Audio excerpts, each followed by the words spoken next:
Simibarra Nocturna con Sentido Social presenta Semiactualidad con Rafael Cardona y Tere Aviña.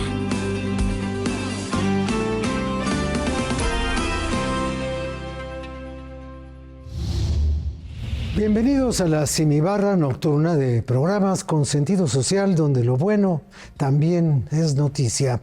Gracias por estar con nosotros en Semiactualidad. Tengo el gusto, como suele ocurrir en estas emisiones, de acompañar a Tere Aviña. Comenzamos. Compartiendo buenas noticias con Semiactualidad.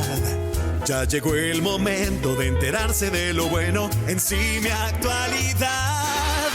Con empatía y honestidad, con todo lo bueno de la humanidad. Termina tu día con buenas noticias. Recuerda que lo bueno puede pasar con Semiactualidad. Con Semiactualidad. Con Semiactualidad. Desarrollan una vacuna contra el cáncer de riñón que ha mostrado total eficacia en los ensayos clínicos en que ha sido experimentada. Aquí le diremos dónde y cómo avanzan los estudios contra esta compleja enfermedad que suele ser muy resistente y maligna. Reescriben las olas de calor las reglas del clima en la Ciudad de México y en general en todo el país, con temperaturas récord.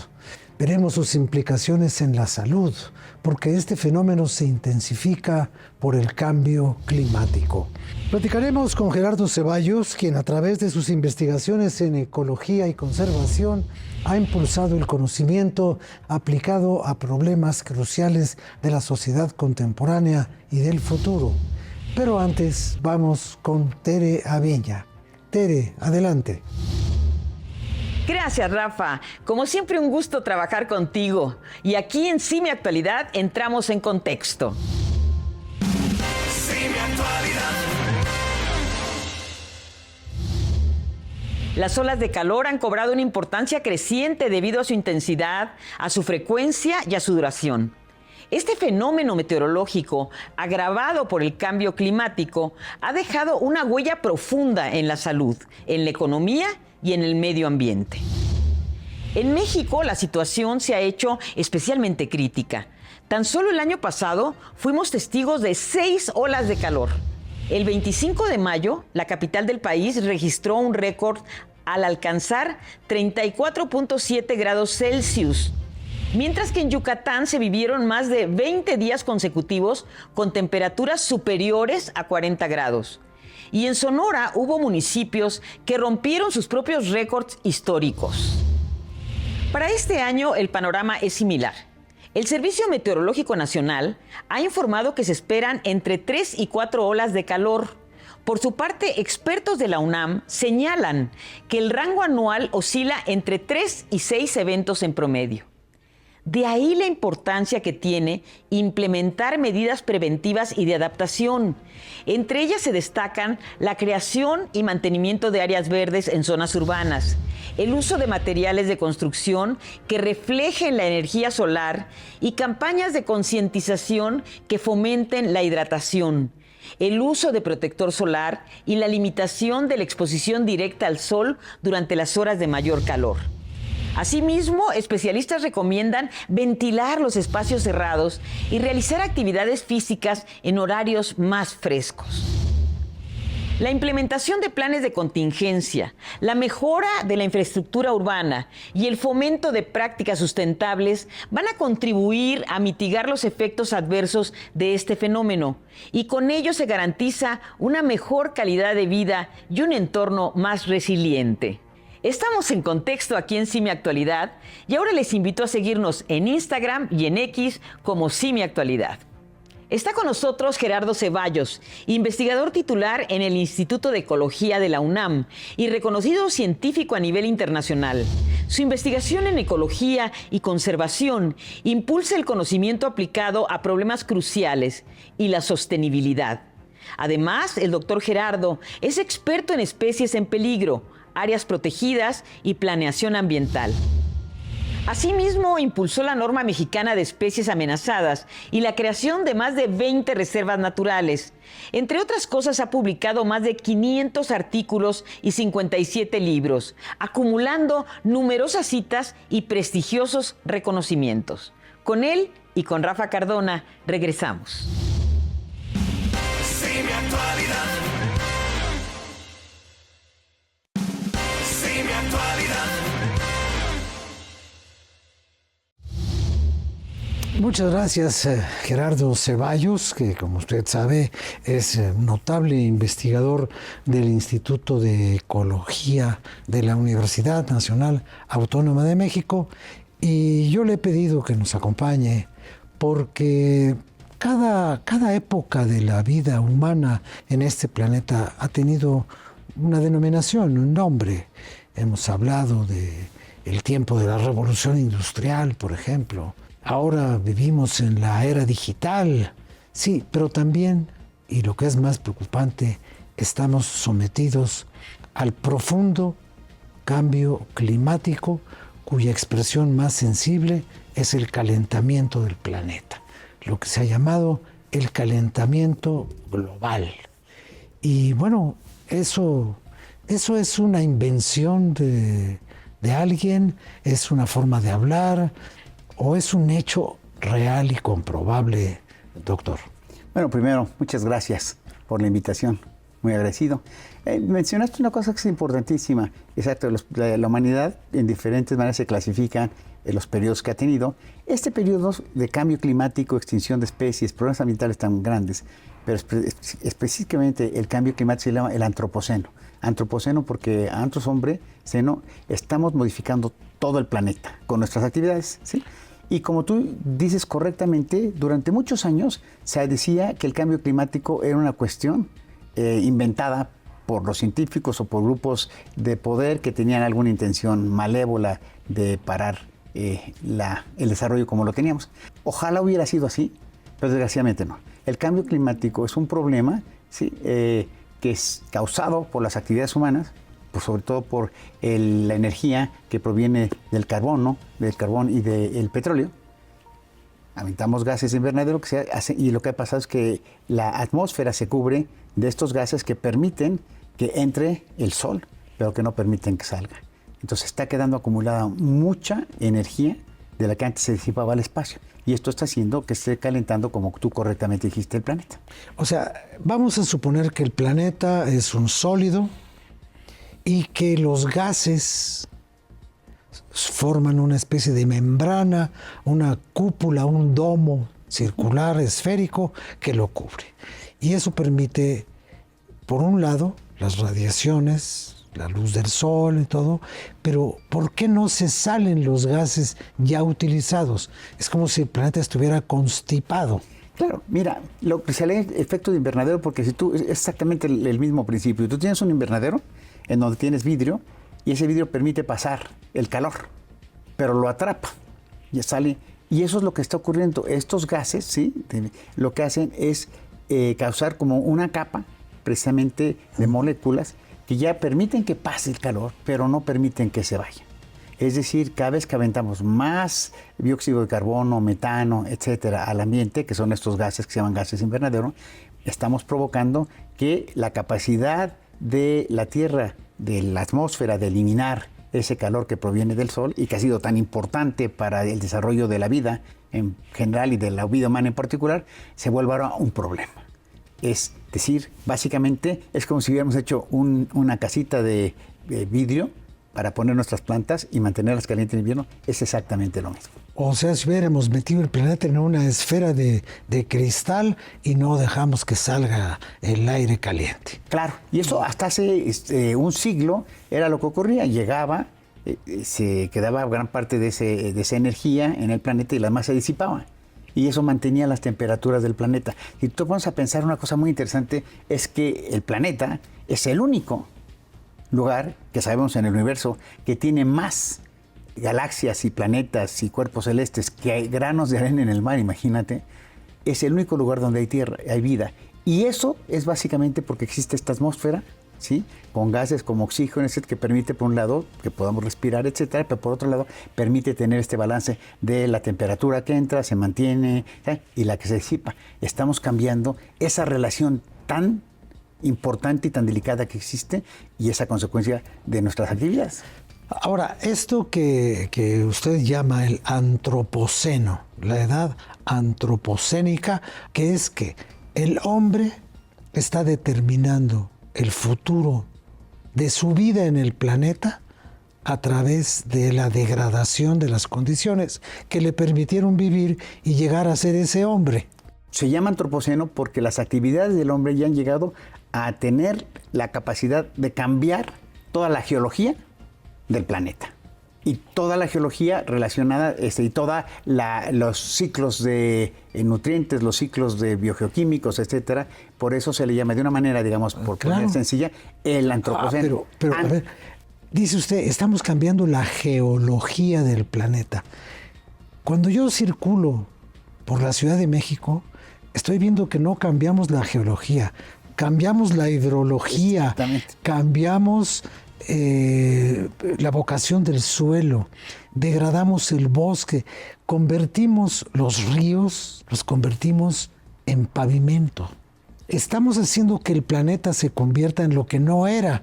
Científicamente lo que hemos dicho es que el planeta está teniendo estos cambios ambientales tan profundos que van a determinar qué porcentaje de la diversidad biológica, es decir, de las plantas, animales y microorganismos silvestres, se mantiene a largo plazo y cuál es el futuro del hombre.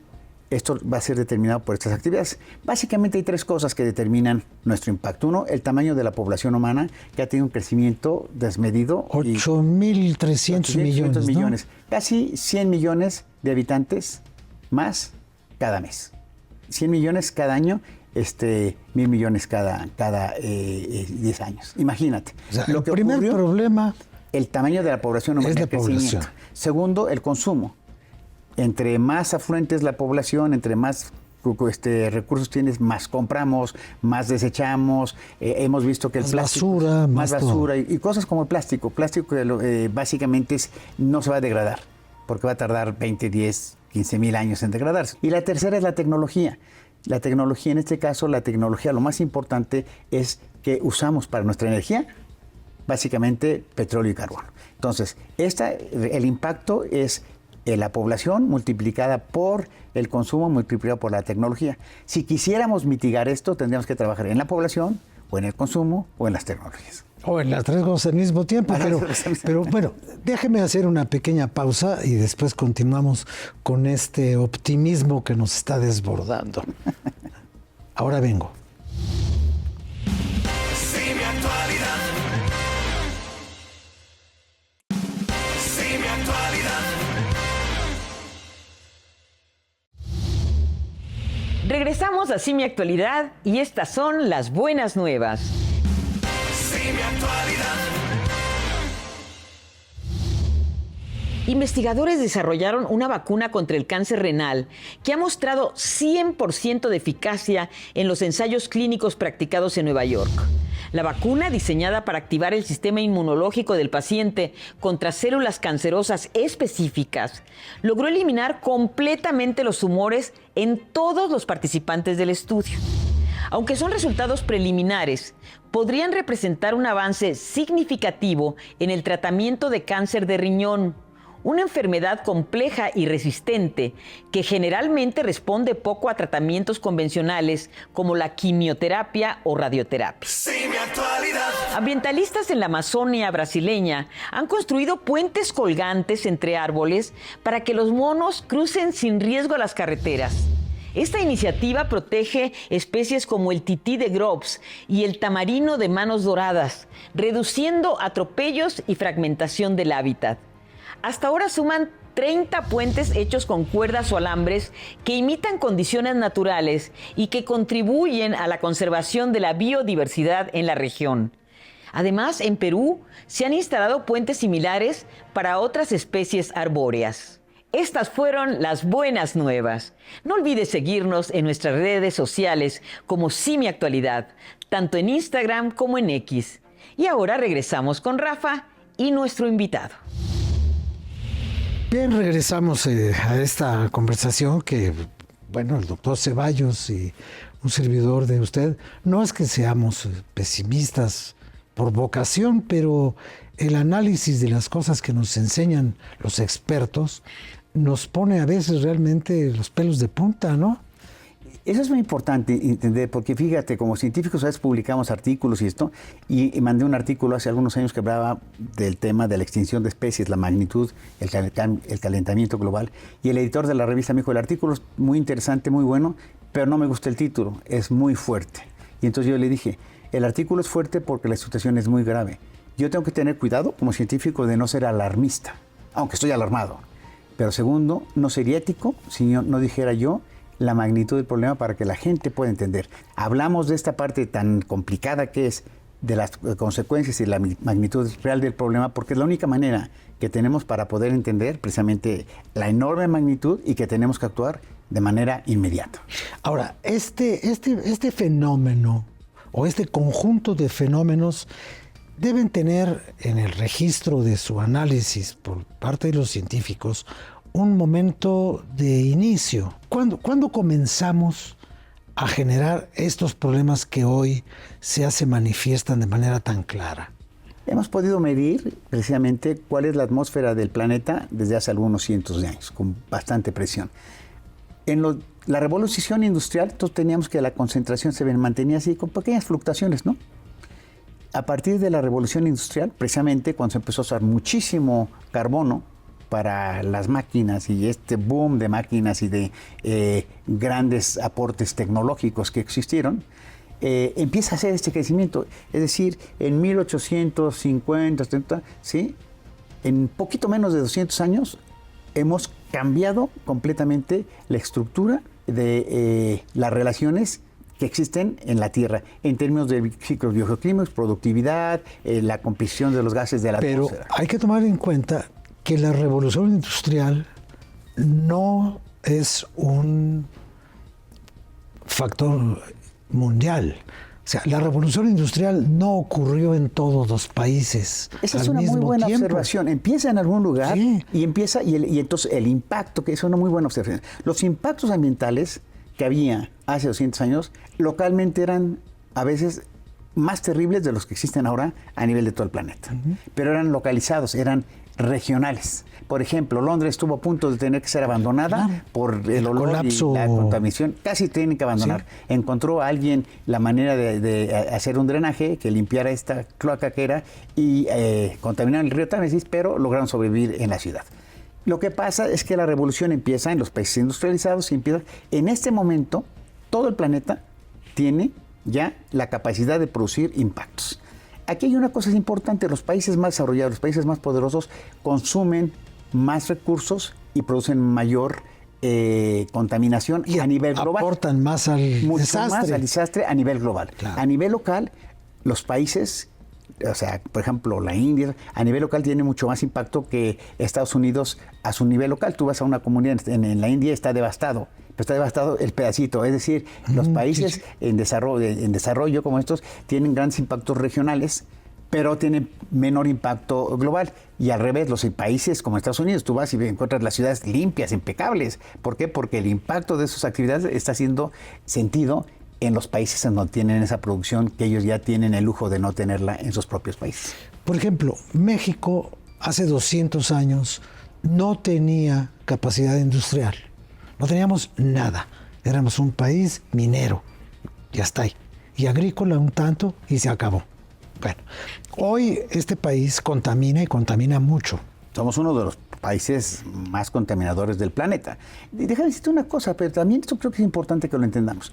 El crecimiento, el tamaño de la población tiene estos grandes impactos. Los mayas colapsaron hace 800 años, más o menos, porque requerían grandes cantidades de madera verde para poder hacer el estuco, que es este yeso especial para con el que hacían sus caminos y las pirámides. Calakmul, por ejemplo, que es donde trabajamos ahorita en la cuestión de salvar la biodiversidad y las selvas y los jaguares, se supone que alrededor de 400 kilómetros a la redonda no había básicamente selva. La destruyeron.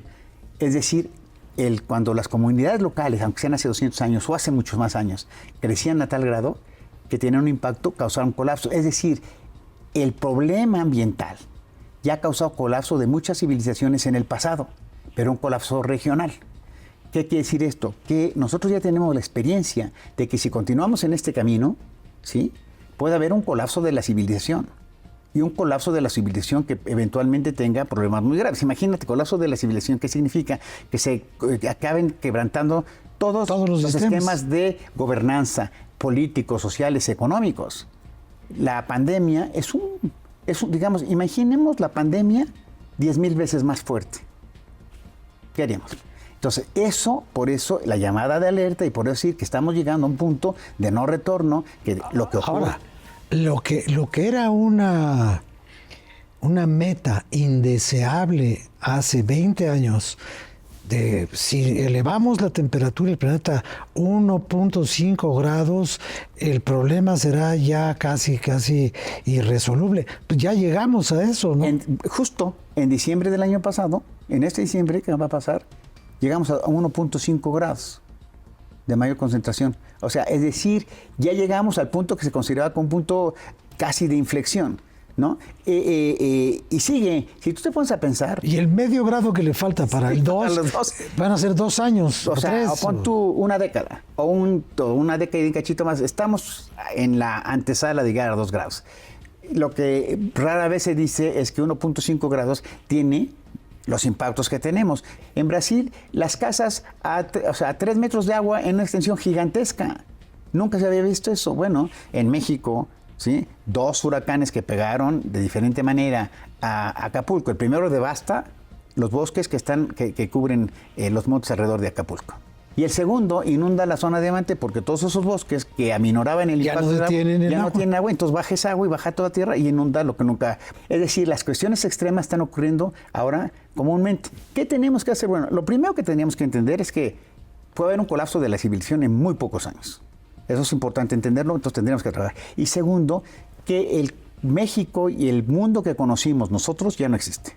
Bueno, pues ya vio usted el calentamiento de la Tierra, el aumento del clima, y piense, cada vez que usted tenga calor y prenda el aire acondicionado o prende el ventilador, no está mitigando el calor, está usted propiciando que el calor del planeta aumente, porque esa energía es la causante de todo lo que está pasando.